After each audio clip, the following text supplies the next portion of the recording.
ನೋಡಪ್ಪ, ಕುಮಾರಸ್ವಾಮಿ ಯಾವಾಗಲೂ ಕೂಡ ನಮ್ಮ ಸರ್ವನಾಶ ಮಾಡಕ್ಕೇನೆ ಅವ್ರದ್ದು ಪ್ರತಿಯೊಂದು ದಿನನೂ ಅವ್ರ ರಾಜಕಾರಣ ಮಲಗಿದ್ದು ಎದ್ದಬೇಕಾದ್ರೆ ನಾವು ಒಳ್ಳೇದು ಮಾಡಿದ್ರು ಅವ್ರು ಬರೀ ಇದನ್ನ ಸರ್ವನಾಶ ಮಾಡದೆ ಅವರು ಬಯಸ್ಕೊಂಡು ಬಂದಿದ್ದಾರೆ.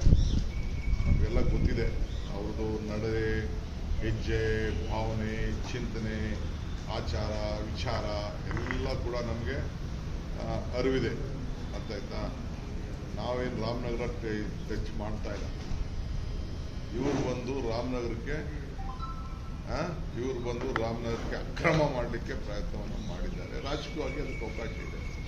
ಇದು ನಮ್ಮ ಜಿಲ್ಲೆ.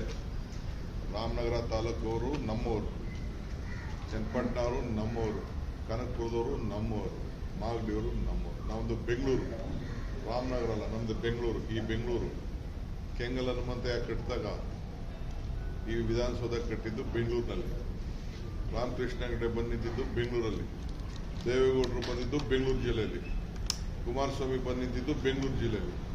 ಅರ್ಥ ಆಯ್ತಾ? ಅವತ್ತು ನಾವು ಸಲಹೆ ಕೊಟ್ಟಿದ್ದು. ಹೆಸರು ಇಟ್ಕೊಂಡು ತಪ್ಪು, ನಾನು ಅವ್ರದ್ದು ವಿಚಾರಕ್ಕೆ ನಾನೇನು ತಪ್ಪಲ್ಲ. ಇವತ್ತು ಬೆಂಗಳೂರು ವಿಶ್ವಮಟ್ಟದ್ದು. ಆ ಹೆಸರನ್ನು ಯಾಕೆ ನಾವು ಹಾಳು ಮಾಡ್ಕೋಬೇಕು? ನಮ್ಮ ಪೂರ್ವಜರು ಇಟ್ಟಂಥ ಹೆಸರನ್ನ, ನಮಗೆ ಬೆಂಗಳೂರು ಜಿಲ್ಲೆನ ನಾವ್ಯಾಕೆ ಹಾಳು ಮಾಡ್ಕೋಬೇಕು? ರಾಮನಗರ ಜಿಲ್ಲೆನೇ ಹೆಡ್ ಕ್ವಾರ್ಟರ್ಸ್ ಅಲ್ಲೇ ಇರ್ತದೆ. ಅರ್ಥ ಆಯ್ತಾ? ನಮ್ಮ ಜನಕ್ಕೆ ಒಂದು ಹೊಸ ದಿಕ್ಕನ್ನು ಕೊಡಬೇಕು, ಹೊಸ ಆಲೋಚನೆ, ಒಳ್ಳೆ ವಿಚಾರಗಳು, ಅಭಿವೃದ್ಧಿ, ಇವೆಲ್ಲ ಕೂಡ ನಾವು ಮುಂದಿನ ಜನರೇಷನ್ ಬಗ್ಗೆ ನಾವು ಆಲೋಚನೆ ಮಾಡ್ತಾ ಇದ್ದೀವಿ.